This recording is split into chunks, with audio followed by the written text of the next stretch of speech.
ये 2025 इंडोनेशिया की नवीनतम thriller horror film black force है, जो वास्तविक एक्सॉर्सिज्म मामले पर आधारित है। सबसे डरावनी बात यह है कि इसमें यीशु के 12 चेले भी शामिल हैं। कहानी की शुरुआत होती है, दो लड़कियां आधी रात को अपने पिता की कब्र पर आती हैं और जेब से एक अजीब गुड़िया निकालती हैं। फिर कुछ मंत्र पढ़ने के बाद अजीब गुड़िया अचानक 180 डिग्री घूमकर उसके पीछे खड़ी कैरा की ओर मुड़ जाती है। माँ माँ माँ कभी नहीं, माँ कभी भी बुरी नहीं।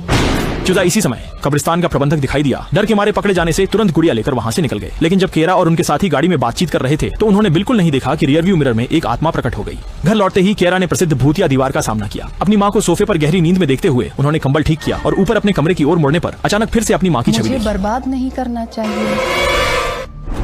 अब तक उसे केवल यही लगता था कि ये उसकी नजरों का धोखा है। बिना किसी संकोच के वह वापस कमरे में भाग गया और कब्रिस्तान से लाया हुआ वह रहस्यमयी कटोरा निकाल लिया। अगली सुबह उसे घर के बाहर कचरे के डिब्बे में फेंक दिया। उसके जाने के बाद वह गुड़िया जैसे जीवित हो गई। स्कूल पहुंचने पर उसके साथ पिछली रात की सहेली का चेहरा बहुत बुरा था और गर्दन पर एक खून का धब्बा नजर आ रहा था। सहेली ने कहा कि शायद ठीक से नहीं सोई, इसलिए ध्यान नहीं दिया। लेकिन जब कैरी स्कूल से घर लौटी तो देखा कि माँ अभी भी पड़ोसी लॉ वांग के साथ थी और बिना देखे ही गुस्से में घर लौट आई।